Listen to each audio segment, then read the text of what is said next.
अम्मा बाद फ़क़द क़ाल अल्लाहु तआला फ़िल कुरान इन्नल्लाहा ला युग़य्यिरु मा बिक़ौमिन हत्ता युग़य्यिरु मा बिअन्फुसिहिम। आप खामोश हो जाए ना, आप प्रोग्राम खराब कर रहे हैं। प्लीज रिक्वेस्ट किया ना आपको, थोड़ी सी खामोशी दरकार है आपकी। मैं पाकिस्तान तहरीक इंसाफ के यूपी के जितने दोस्त मर्द खवातीन और जो पाकिस्तान तहरीक इंसाफ के स्टार गफ्फार बुखारी साहब, साहबजादा जहांगीर खिलजी साहब, कासिम सूरी साहब और जो आमिर खान, आसिम खान साहब, इमरान खलील साहब भी आए होंगे, मुझे तो नजर नहीं आ रहे हैं, इमरान दुरानी साहब और आप सब की आने को शुक्रिया। यहाँ तेलंगाना सीट में आज ये एहतजाज एक यकजहती का इज़हार है पाकिस्तान के उन मजलूमों के साथ, पाकिस्तान तहरीक इंसाफ की उन मजलूमों के साथ और उन तमाम पाकिस्तानियों के साथ जिनके बुनियादी हकूक गुज़िश्ता 2 सालों से रियासत पाकिस्तान की मां पे इतनी बुरी तरह से पामाल हो रहे हैं और रियासत को इक़्तिदार के हसूल के लिए एक ऐसा खेल बनाया हुआ है कि मैंने जो 2 साल में देखा, पाकिस्तानियों आपने कुछ ने सुना होगा, कुछ ने खुद ऑब्जर्व किया होगा, रियासत का इतना मकरूज चेहरा अपने शहरियों ने दुनिया के किसी मुल्क में नहीं देखा होगा।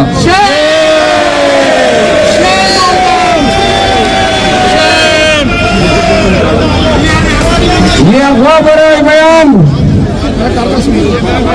पाकिस्तानियों की घरों में आए रोज घुसना, पीटीआई के खवातीन और बच्चों को जिक पहुंचाना, लीडरशिप को उनके आले खाना के नाम पे ब्लैकमेल करना और गिरफ्तारी के बाद सुना, आप लोग जरा खामोश हो जाएंगे, जरा खामोश हो जाए।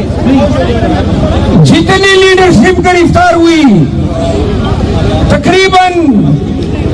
तकरीबन पूरी लीडरशिप की वकालत की है और जितने हमारे लीडर गए हैं जेलों में, सुनो, अली अमीन को जब गिरफ्तार किया था,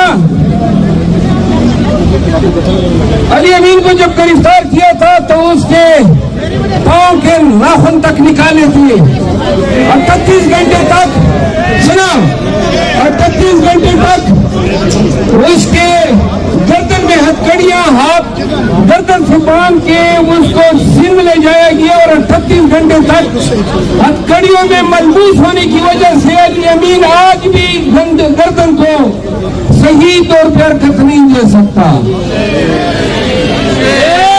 और ये भी सुनो, ये लीडर बताते नहीं है कि इनके साथ जेलों में क्या हुआ। ये शाहरियार अफरीदी जो चीख के कह रहे, मैं आपको बताता हूं, जेलों में, जेल के अंदर से इनको बुलाया जाता था, जबरदस्ती से फांसी में ले जाया जाता था और हर एक लीडर की इंसानियत की ऐसी पामाली की है कि ये नंगा करना या नंगा किया जाना, ये तो बहुत ही मामूली सा काम है। ये नहीं बताते हैं अपने हया और शर्म की वजह से, लेकिन अपने वकील से कुछ भी नहीं छुपाते थे। हमें इल्म होता था कि क्या क्या बीत रही है। जो लीडर छोड़ के चले गए, उनकी वीडियो इस्तेमाल हुई या उनकी करप्शन की फाइलें जो हैं उनके सामने रखी गई, लेकिन बहुत सारी लीडरशिप के लिए उनकी बीवी, उनकी बेटियों को बतौर हथियार इस्तेमाल किया गया।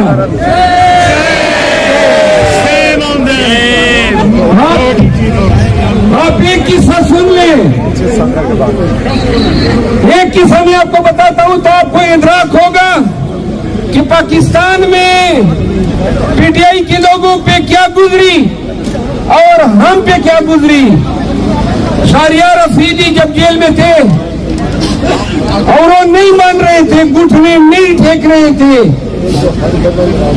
वो एफेट में एक सेक्टर इस्लामाबाद का, उसमें रिहाइश पजीर थे और मैं भी वहीं पे रिहाइश पजीर हूँ। तो उनकी बेगम की कॉल आती है, शाम की 7 बजे का वक्त है, अंधेरा फैलने वाला था, उसकी सांस फूल रही थी और वो कहती है कि भाई किधर हो। मैंने कहा क्या मसला है। उन्होंने कहा कि घर के फ्रंट गेट से ये गुंडे घुस आए और अपनी 3 बेटियों और एक बेटे समेत मैं पिछले रास्ते से जंगल की तरफ से होके भाग रही हूँ और अब वो मेरे पीछे भाग रहे हैं, मुझे नजर आ रहे हैं। तो मैंने कहा आपकी नजदीक कौन सी जगह है। उन्होंने कहा एक बेकरी सामने फला बेकरी नजर आ रही है, मैं आप उधर पहुंचे में आ रहा हूँ। मैं जब उस बेकरी में पहुंचा तो मुझसे 1-1.5 मिनट पहले वो अंदर जा चुके थे और बेकरी में मुझे नजर नहीं आए तो देखा एक कोने में से डरे हुए वो लड़कियां, वो बच्चियां, उनके माथे पे वो पसीने और उनके आंखों में वो खौफ मैंने देखा। आप जरा सोचे थे सही, ये आपकी रियासत है, ये आपके इदारे हैं, ये आपका मुल्क है और उन बच्चियों में, उनकी आंखों में जो खौफ है, यकीन करें बार बार रात को चैन से बैठने नहीं देता था। उन बच्चियों को लेके मैं बाहर निकला तो उन्होंने कहा कि वो लोग भी उस वक्त अंदर थे जब आप बिखरी में आए और तुम्हें देख के वो निकल गए। ये वो दौर था कि न किसी की इज्जत महफूज थी, न किसी का शर्म जो है महफूज था। हमारे आजम स्वाति, अगर आप उसकी दास्तान सुने जो उसने मीडिया पे बोला है, उसका असर अशीर भी नहीं बताया है उन्होंने कि उनके साथ क्या रवैया बरता गया।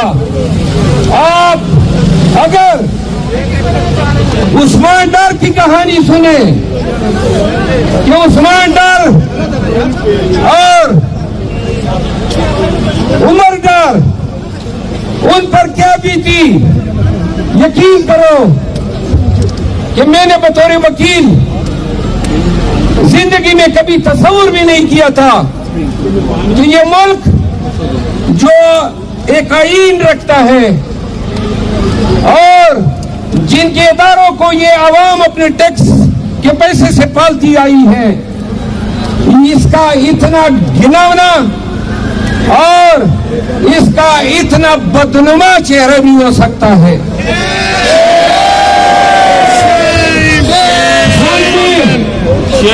सामने अक्टूबर 2022 में बताया था जब लंदन प्लान हुआ कि पहले ये नवाज शरीफ को लाएंगे, वीडियो आप अभी भी देख सकते हैं, और फिर वो उनको लाने से कबल मुझे गिरफ्तार करेंगे। खान ने ये भी बोला उस इंटरव्यू में कि पीटीआई पे अटैक होगा और पीटीआई का शिराजा भी गिरने की कोशिश होगी। खान ने यह भी बताया था कि इलेक्शन भी होंगे और इलेक्शन हम जीतेंगे, और खान ने यह भी बताया था कि वो हमारे जीत को शिकस्त में भी तब्दील करने की कोशिश करेंगे। ये वीडियो आप जरूर देखें। जब लंदन प्लान होता है, ये बाजवा ने जो किया, बाजवा जैसा गद्दार,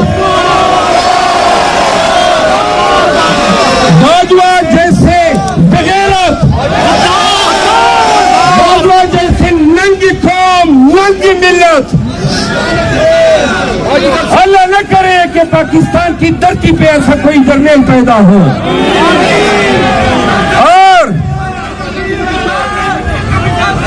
और इस बाजवा ने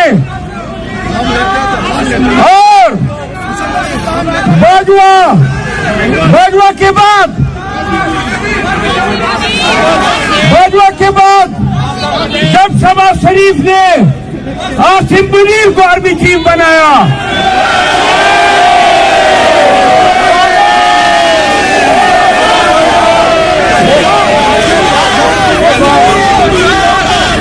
तो सुनो, बाजवा की पॉलिसियों का, बाजवा के जुल्म का तसलसल जो है वो आसिम मुनीर ने जारी रखा हुआ है।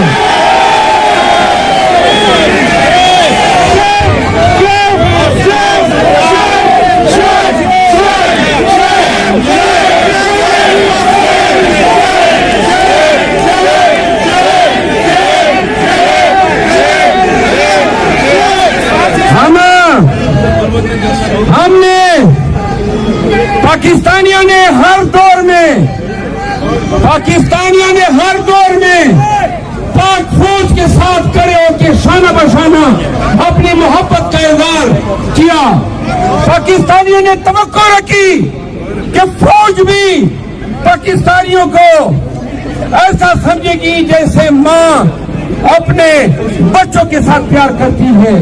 हमने पीटीआई के जलसों में पाक फौज जिंदाबाद के नारे इसलिए लगाए थे कि नफरत की आग जो है आवाम की वो फौज की तरफ रुख न करे। पाकिस्तानियों ने अपनी अदलिया की तौकीर भी जारी रखी, लेकिन क्या पता था कि कभी मुंसिफ के लिबादे में काजी फाइजी साहब ही आएगा।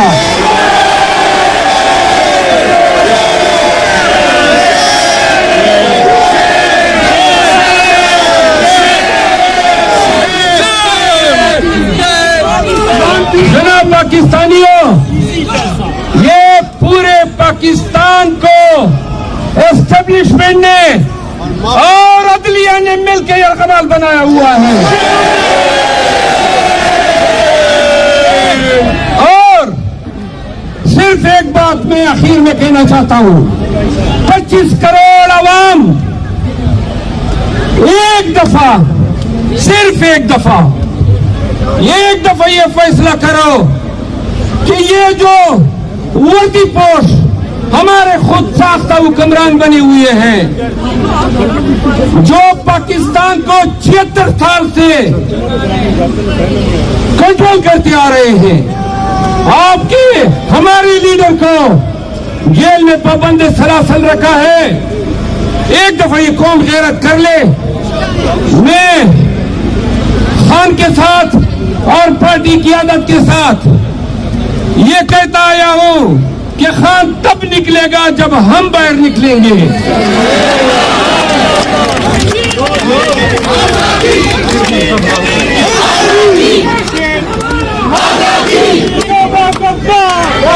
अगर पाकिस्तानियों खान की रिहाई चाहते हो, अपने साथ होने वाले बर्बरियत का इंतकाम चाहते हो, पाकिस्तान की धरती पे एहतराम आदमियत देखना चाहते हो, तो फिर आप लोगों ने निकलना होगा।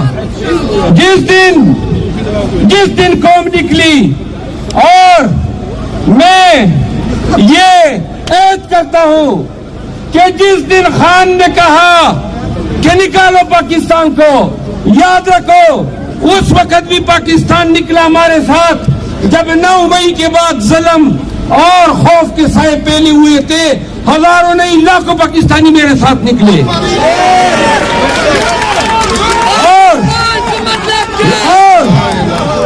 और ये जेली हुकूमत, ये नानी और ये शलवार शरीफ,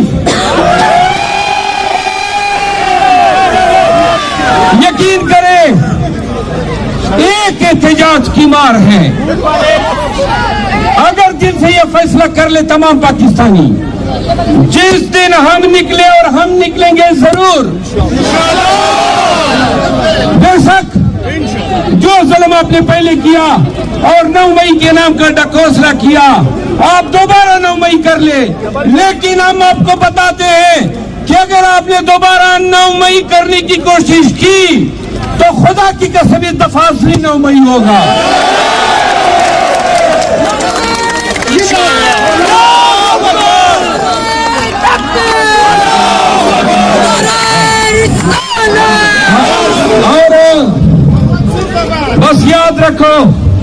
पाकिस्तानियों, याद रखो एक दफा जो ये जिंदगी जो हम जी रहे हैं पाकिस्तान में, इससे घटिया और बेगैरत जिंदगी कोई हो ही नहीं सकती है। और बेहतर है कि हम दलेर और बहादुर की तरह जान दे दें अपने एहतराम की रिकवरी के लिए, अपने हकूक की रिकवरी के लिए। वादा है, कोई मेरा खान के साथ या पार्टी के साथ एहतजाज के मामले पे कोई इख्तलाफ नहीं है। याद रखो, ये पठान की जबान है, जब भी एहतजाज की कॉल होगी तो सफ़े अव्वल में खड़ा होऊंगा और पूरा पाकिस्तान निकालूंगा। आप सबकी आमद का, आपकी मोहब्बतों का, आपका खान के साथ ये जारी गेटी का मैं आपको मनो ठनो के हिसाब से सलाम पेश करता हूँ।